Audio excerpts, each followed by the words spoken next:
class, it's Mrs. Richardson. Today we're going to learn about how to use a portable grinder. First things first, we got to put on our PPE, which stands for Personal Protection Equipment. Safety glasses are always required in the lab. They will protect your eye, especially when you're using a grinder, from the sparks that are going to fly.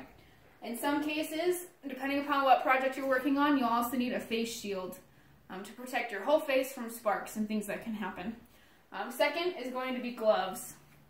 Make sure you have gloves that are in proper working order so that they can protect your hands. That way, if you slip and hit yourself with the grinder, you'll have gloves on and it won't hit your skin. Next thing is what you're wearing. You need to have long sleeves so that the sparks that come from the grinder don't hit your skin and burn you. Along with that, you need to have long pants and closed-toed shoes. Again, all of this is protect your skin from the sparks that are going to fly from the grinder. Some other things that you need to take into consideration is if you're wearing a hoodie like I am, there's going to be strings that dangle down. These strings can possibly get stuck in your grinder and wrap around the wheel, so make sure anything that's dangling gets either tucked in or taken off. And for you girls especially, if you have long hair like this, make sure that it's properly pulled back so that it doesn't get stuck in the grinder. You also need to worry about if you possibly have a long beard, make sure that's tucked away and taken care of so it also doesn't get sucked into the grinder. The last thing that I'm going to show you guys for PPE is proper ear protection. You take your earplugs, you can have earplugs, you can have earmuffs, whatever you have, you just squish them down, and you put them in your ears, make sure they fit nice and tight and expand so that you protect your ears from the loud sound the grinder can make. So that's it for PPE. I'm going to put my gloves back on since I had to put my hair up.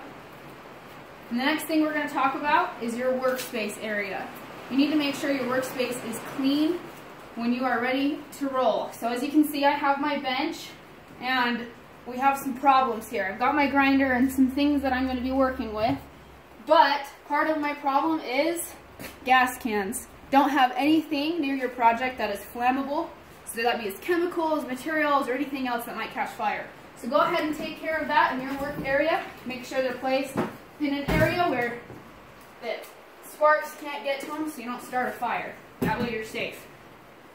Now that our workspace is clean, you're ready to roll. So let's talk a little bit about the grinder. There's a couple different kinds of portable grinders.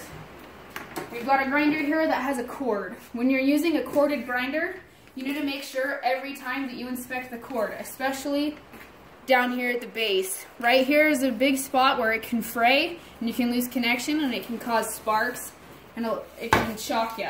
You also need to make sure your plug is in working order and that there's no damage to it.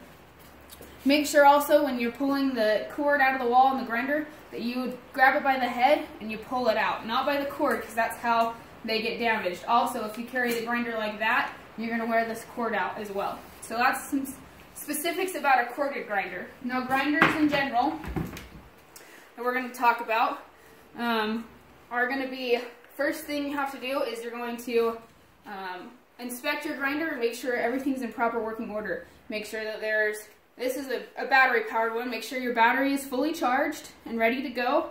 Also, you need to make sure you know where the power switch is and make sure that it's not depressed down so when you turn on the grinder, especially for corded ones, it starts spinning. Sometimes if you have a corded grinder and you plug it in and that on switch is down, it'll start without you even knowing. So make sure before you start grinding, you check that on switch and make sure it's off when you plug it in. Another thing you need to do is make sure that you have all safety guards intact. We do have a safety guard right here on this one. Make sure it's nice and secure.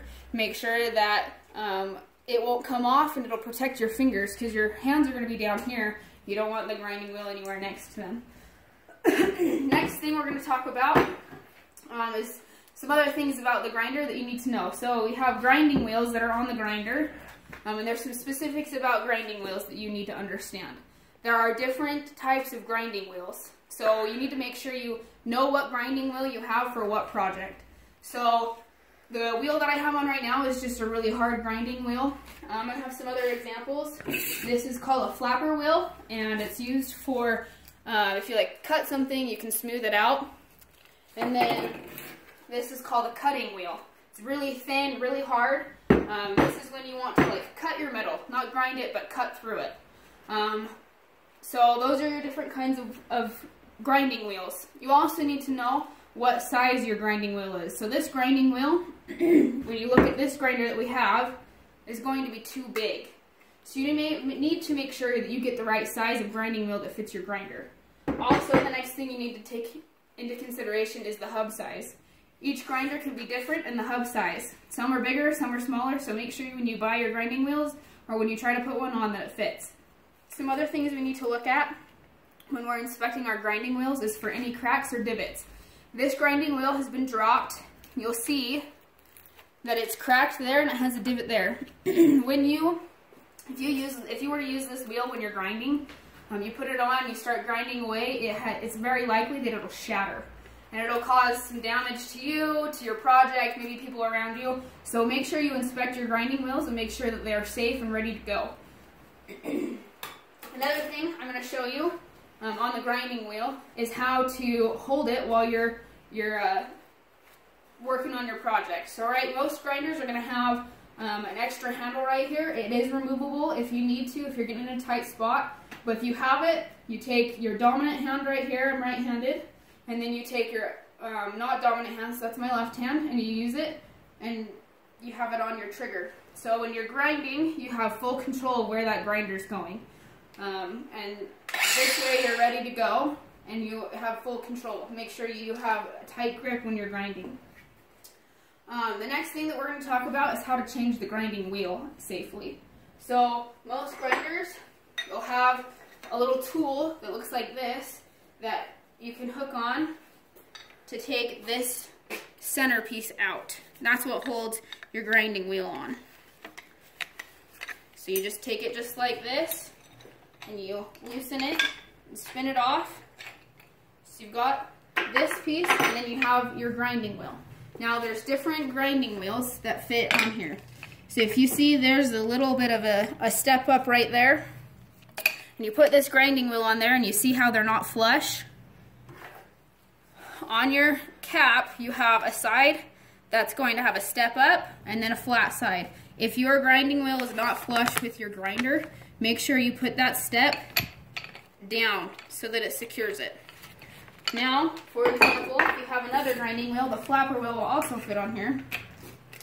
You see how that's flush? Then you can go ahead and put the flat side down, like so. Just like that.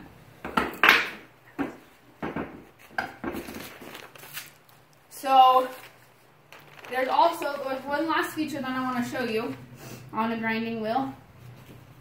It has a little lock right here. That way, especially the ones that have battery powered, you can lock it. Like right now, it's ready to roll, it's hot.